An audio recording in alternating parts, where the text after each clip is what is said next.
So, as he said, my name is Ian McCullum. For about 5 years now, I've been running a website called ForgottenWeapons.com. I'm very happy and proud to have been accepted as an AFTE TA just about 2 months ago. That was very cool. As you might insinuate from the name of the website, my specialty is in unusual, mostly older firearms, mostly military. Anyway, what I figured I'd talk to you guys about today is high-speed photography. I've had this camera for about 8 months. I'm very appreciative. My audience on YouTube actually came together and supported a Kickstarter that I ran to purchase this camera. It's about a $5,500 camera. I'll go through some of the technical specs at the end. But for me, initially, the idea was just, hey, it'd be kind of cool to see some stuff in slow motion in high speed. And having worked with it for a while, it's really an amazing tool, I think. And I think for you guys, there are a number of interesting and educational uses for it. So I put together a bunch of footage that I've done to go through how something like this can be useful to you guys. I'm in no way a representative of the company or anything. Kind of like Luke was talking about EvoFinder, I'm not selling these things, but they're pretty cool. And they're actually a really good balance between the kind of high speed you can get on a cell phone and the kind of high speed that requires a $100,000 super professional setup. So, without any further ado, first element I have here of 4 major ones is what a high-speed camera can really help you do is understand just how guns work.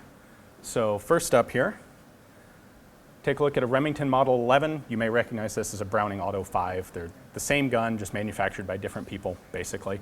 It's a long recoil shotgun, which means it works kind of differently than a lot of other guns. The bolt and the barrel are locked together through recoil.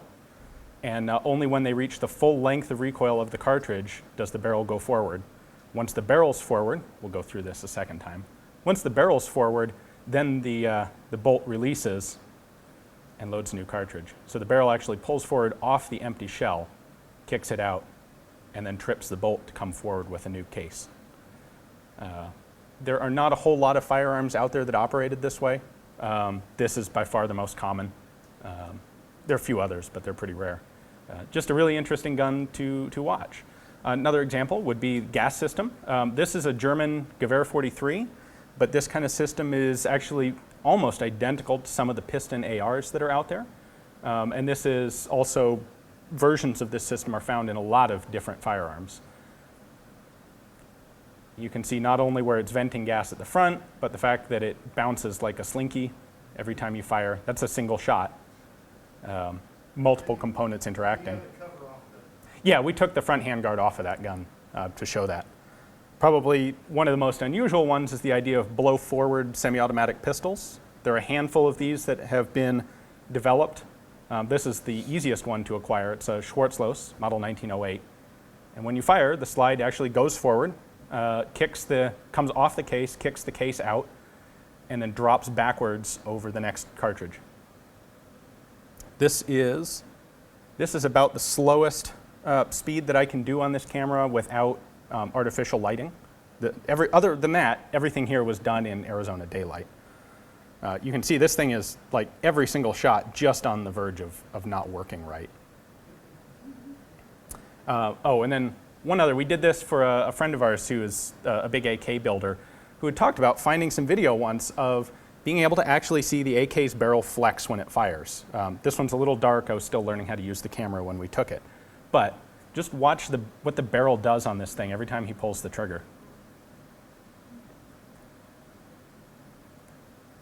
So I haven't actually gone back and tried to study this yet, but I think what's actually happening is that is Newtonian reaction to the gas piston and the bolt carrier going backwards. It's actually, I can't remember where I put my, you have a rather heavy gas piston right here.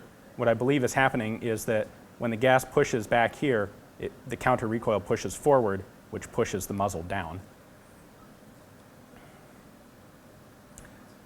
So, the sort of thing a lot of people kind of, if you haven't been able to see footage like this, you scoff at the idea that the AK bends like a rubber band every time it fires. But it really does. Another neat area, and this one's a little harder to capture on film unless you have guns that you know malfunction, but understanding what's happening when a gun malfunctions. So in real time, often what you see is simply you pull the trigger and it goes bang and it does its thing, but then you have to rack the slide, or there's a case that just simply appears stuck. Being able to watch in slow motion lets you really diagnose what the gun is doing. So I have a couple examples here. What's interesting about this one is I had no idea that this was a Hangfire when I was shooting it.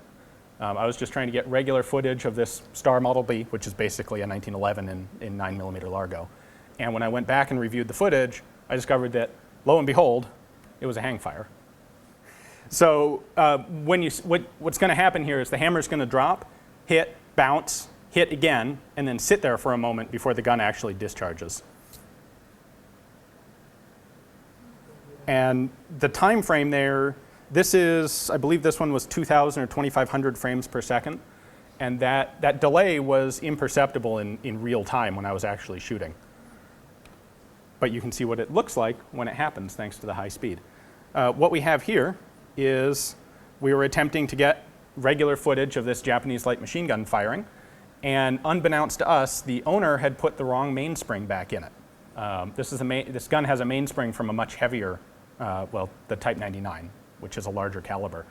And so what happens is it's an open bolt gun, so when my friend here pulls the trigger, the bolt goes forward, strips a cartridge out of the magazine, chambers it, fires it, and then comes back only far enough to eject the case, not far enough to actually pick up a second round.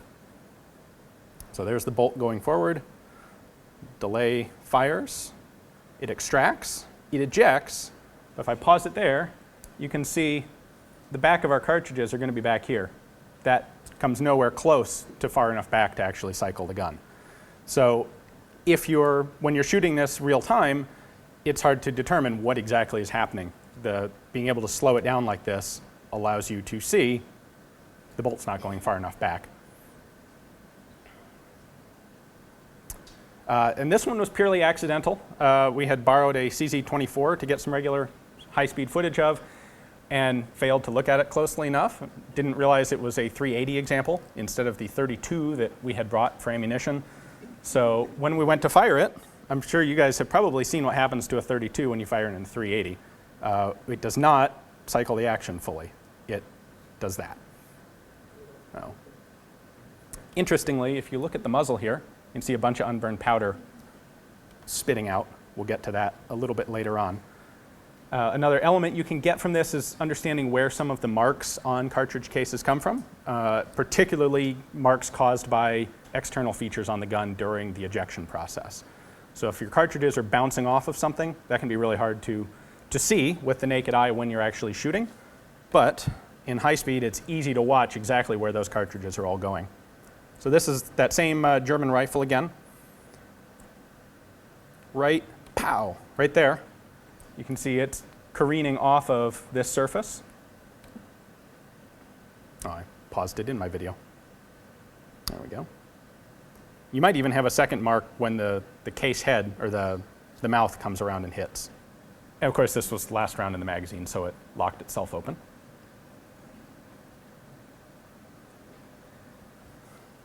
Another one. This is a Japanese pistol, commonly regarded as the worst pistol ever made, although that's not really a fair description of it. However, we go through here, you can see that case bounces off of two different places. Easy to notice. I'll pause it here. You can see first we're going to get a mark in the middle when it bounces off the back, and then you're probably going to get a mark on the mouth of the case when it careens off the front of the ejection port there. The last major element, what you can see from actual firearms in high speed that I've been able to come up with, is powder residue. It's a well-known concept, but you can get a really graphic idea of just where it comes from. We've done footage of a couple of black powder guns that are pretty impressive.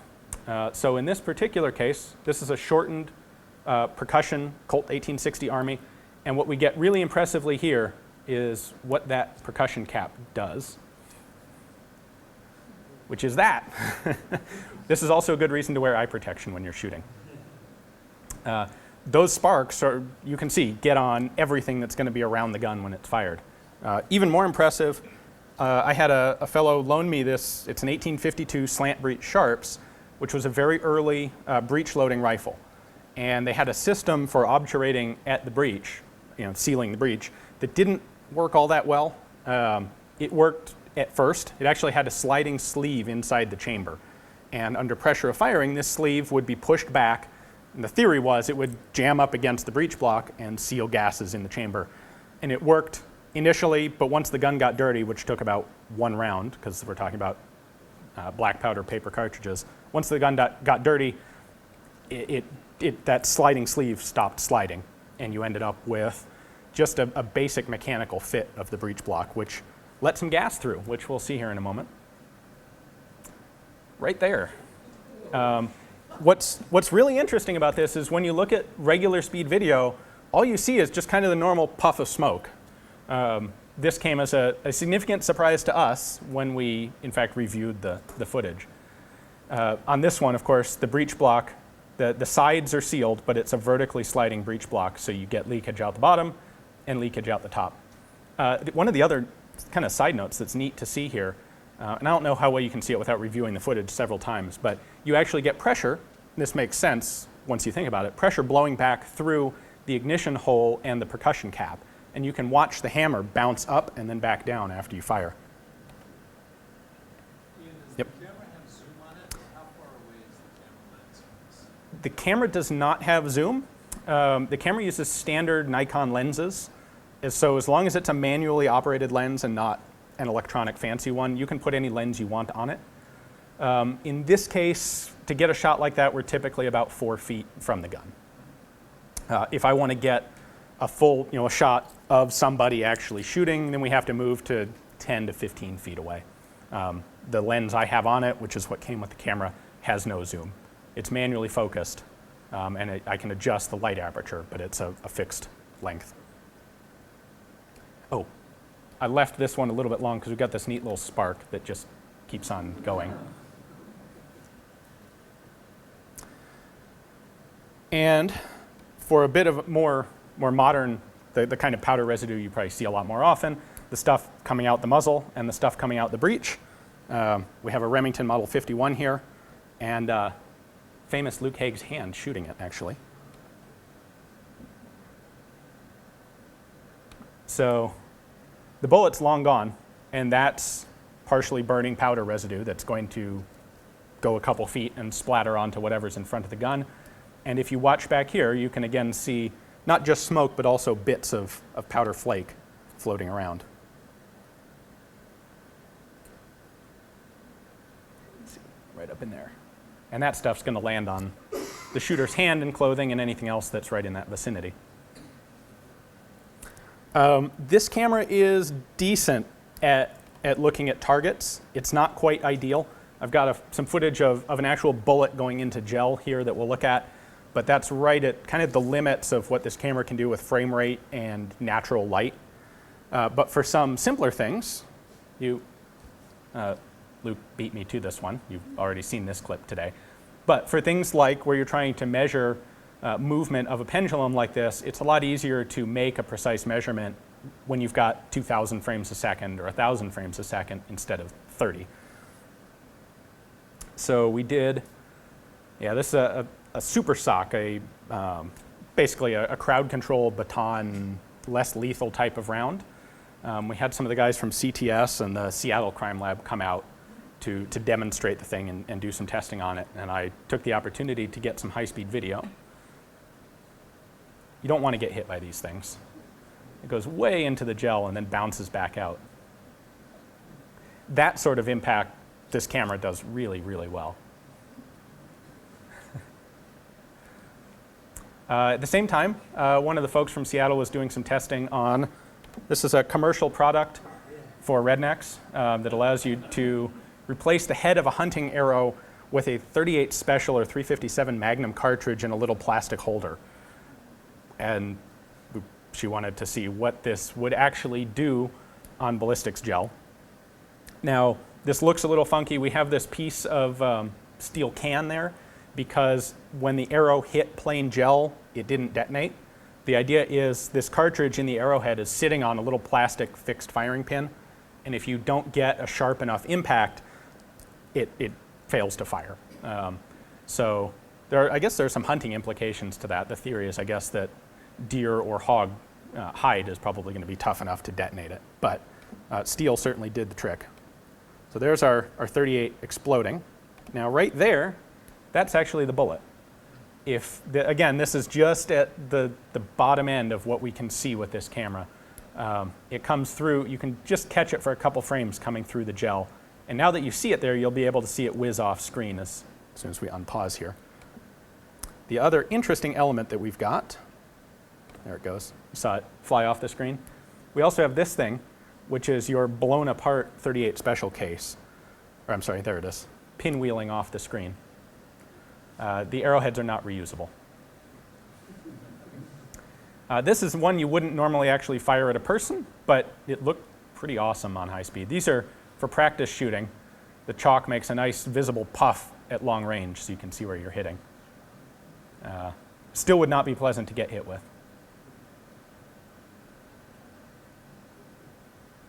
And here's our 40 S&W bullet. Now this one, the camera was recording at 3,500 frames a second in natural daytime Arizona sunlight during the summer. Now I've reduced the playback speed to about 33% of normal. So we are actually seeing it played back at 10 frames per second, and it was recorded at 3,500. So this is, if it were smooth, it would be the equivalent of about 10,000 frames a second. You see it's dark. This was filmed in broad daylight, but because our frame rate is so high and we don't have artificial light, and there goes our bullet. So that, I think, pretty well demonstrates the limitations of what you can do with a camera like this that is not super professional grade. 12-gauge slugs would probably work decently well. They're going to decelerate pretty fast in something like this. The arrows work well. The 37 millimeter baton rounds and that sort of thing work very well. Have you tried transmitted light? Like if we had the sunlight behind it, that would have helped? I don't think it probably would have, because we wouldn't have, if anything, we would actually have been getting less light because it would be filtered through the block. The next thing to try, if we were going to try and push the capacity here, would be to use white or silver reflective lenses to bounce sunlight onto our target object. And then, of course, the professional way to do it is to get really big lights and illuminate the setup. You'll see when we're all done, I've got the camera hooked up to the computer here. You can see what it's seeing. I have it set to its absolute widest, most light gathering aperture, and I can only get what you would consider a decently lit image by actually pointing it at the ceiling lights. Indoor, this thing's basically useless. Now, this is another area where it is useful. So I got my hands with a friend on some World War II explosive ammunition. In theory, the folks that think JFK was shot with an exploding bullet, well, they may not know about this stuff, but this is legitimately an exploding bullet from World War II. These were used as spotter cartridges, so that if you were trying to hit a target 600 or 800 yards away with a mortar, for example, you can set your rifle sights, fire around to this stuff, and see a nice big puff when it hits, and adjust your aim until you know what the right range is. It actually has an explosive compound in the projectile, and a little tiny inertial firing pin in the projectile. We found some interesting results here. Let's see. This is 8 millimeter, I believe. Yeah, there's our still frame. Interestingly, what happened here is we were using a 4-inch thick block of ballistic soap, and I mentioned there's a little inertial firing pin in the projectile. When the projectile hits an object, that firing pin moves forward, fires a primer, which then detonates the explosive in the bullet. That whole process takes time. It's very little time, but it is a finite, measurable amount of time. And what we discovered is that time is approximately the time that it takes the bullet to traverse 4 to 5 inches of ballistic soap. This is a 4-inch thick block. The bullet made a nice clean hole through, which you can see right there, and then exploded just after it had exited the block, which is the fireball you get here. As a result, the gel just sat there, didn't really do anything. When we fired this real time, all you see is a little puff of blue smoke behind the block, and nothing happened. Once we realized what was going on, we replaced this with a larger block of soap. We're also here using a Soviet cartridge. It's designated PZ. It's technically the same stuff, but it's the Soviet version instead of the German version. And like I said, once we figured out what was going on, we took 3 of these 4-inch blocks, lined them up together. These are also a separate set of blocks that we had embedded deer scapulas in. Actually, I should say Aaron embedded deer scapulas in. Thank you for helping us with that. One of our hypotheses was that these projectiles wouldn't detonate on hitting only gel. They would require a harder surface like bone to detonate. That was not the case. They did detonate on gel, just late. So we've got now 12 inches in the form of 3 blocks here. We've got deer scapulas in each one, and it is a pretty horrifically explosive result. You can see the hole that this explosive creates in the back of the gel there. I've got a still frame of the results. Interestingly, it doesn't blow everything straight off the back of the cinder block. It just falls apart. So there's our exit wound. That's what actual explosive ammo looks like. So some technical details on the camera.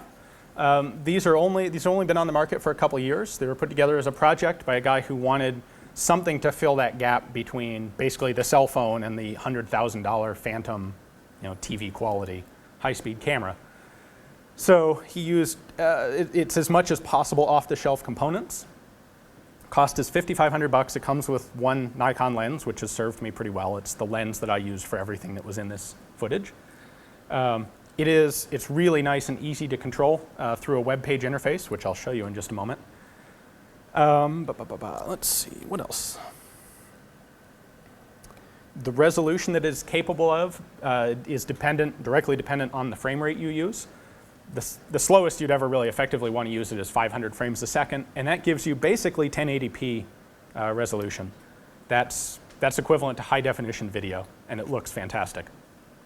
As you increase the frame rate, you decrease the resolution. There's only a certain amount of data bandwidth in the camera. It maxes out at just about 18,000 frames per second. At that rate, you're getting basically a postage stamp of video. And you'd better have a whole ton of artificial light. The fastest I've ever gone, I've never even tried to run it at 57. I come somewhere in the middle. I found that 1,500 to 2,000 frames a second is usually really good for firearms. Pistols tend to run a little faster, and you want a little faster frame rate to really see in detail what they're doing. Rifles tend to run a little slower. 1,500 can work on some rifles. And one of the other cool things about the way this works technically is it's got a little SD card in it, and it's got 8 seconds worth of memory. So the camera's on right now, it's recording, and what it's doing is just constantly filling this 8-second buffer in the camera. It has a trigger, a software trigger that allows me to say, okay, start actually saving the data. So instead of rewriting over 8 seconds ago, stop, keep up to 8 seconds worth of data. You can do less. You can tell it to record only only 1 second if you'd like. But you can set that trigger at any point in the 8-second buffer, which probably didn't make a lot of sense. Let me try a different way. Because it's always got the last 8 seconds of the past in the buffer, I can tell it, if I hit the trigger right now, I could have it record 8 seconds into the past of what just happened. What that does is allow you to wait for an event to happen and then hit the trigger. So if you don't know exactly when something's going to go off, you can still set up the camera and capture it. The reason you would want to do that is because once you trigger the camera, it writes the data at approximately 30 frames per second. So if you're recording 8 seconds at 10 times speed, it's going to take 80 seconds to actually process that footage. And for that time, the camera can't do anything else. So if you're trying to capture some live action thing, like the event I'll get to in just a moment here, or for example, if you were going to be using this in a wildlife setting and you're waiting for an animal to do something, you can't just keep clicking and recording footage because of the processing time. Instead, you set the trigger to trigger at the end of the clip, let the animal do its thing, then hit the button, and you've got the footage recorded. In this case, we had a really big cannon.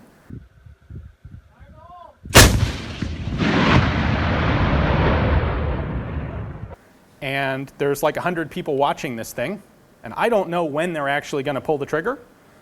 So what I did was set the camera to 100% at the very end of its buffer, wait till they fired the gun, and then hit the button, and that allowed me to capture this. It's interesting to note, for you guys who are mechanics geeks, the breech of the gun starts moving before you actually see flash. The projectile has not left the barrel when the recoil actually shows an effect. right there.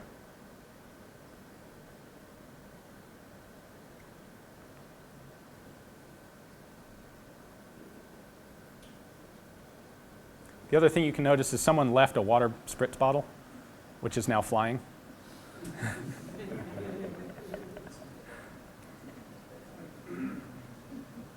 And falling. You can see the skids back here are digging in and skating across the ground. I am going to hit my knowledge level very quickly when we get into the technical camera aspect of this.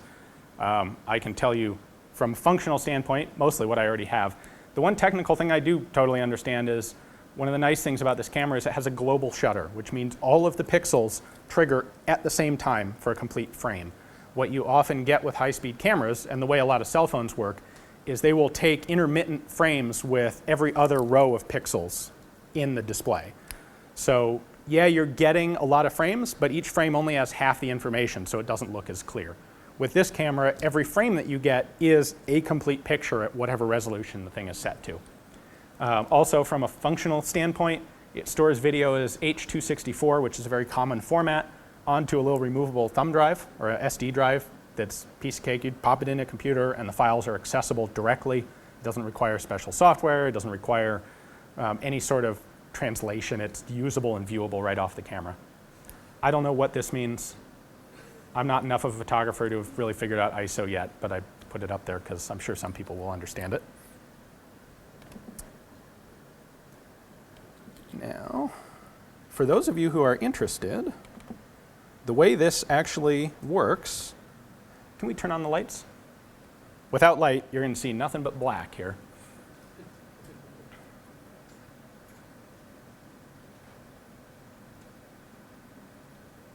Thank you. All right. So that's the maximum light gathering it can do. And you can see indoors here, it's still pretty pathetic. I have a toolbar. Allows me to set, I can set either the frame rate or the shutter speed, and it interprets either one. And then I mentioned the triggering. This is a measure of at what point, when I click the button, where do I want that moment to be in my final video. So at 20%, if I'm doing a 2.5 second clip, when I click the trigger, it'll go half a second into the past and 2 seconds into the future. And I can set that to any number that I like. Once that's there, all you have to do is hit the button. So it just recorded 2.5 seconds, and it's now, this is why you have to know when something's going to happen, because it's now taking all the time to process 2.5 seconds of slow motion of the ceiling. So I think this has turned out to be a fantastic tool for me in my area of specialty, looking at especially unusual mechanical guns. But I think there really are some interesting uses for it for guys in your line of work as well. I'm glad you reminded me of that. In addition to, with every video clip, the camera outputs a text file here with every single technical detail of its recording. So I had this set to a 1 in 1500 shutter rate, which equates to 1484.41 frames per second on that particular clip. And it's nice to have that automatically recorded for you. Are you going to play the that's another thing I failed to mention. There is no battery in the camera. It doesn't come with a battery. It requires either a 12-volt power source, which I've got plugged in right now, or it also comes with a power source that'll plug into a cigarette lighter. So what I've done for my own use is I went out and just bought a cheap car jump box, and that'll give me a solid 2 hours of runtime. And of course, if you have more than one of those, they work. If you have a vehicle, you can plug it into the vehicle, and it'll run fine there. What I'm doing right now, it has this little option.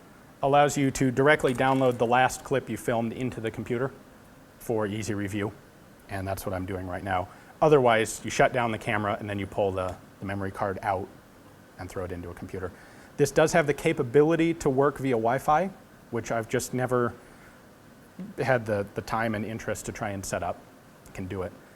Interestingly, it also has a hardware setup for an audio stream, which was not supported in the initial software package, but they've got the hardware in there, so if at some point they develop audio recording or audio processing capability, the hardware is in the existing cameras to do it. Any other questions I can answer? Hopefully I showed you at least some cool guns you haven't seen before.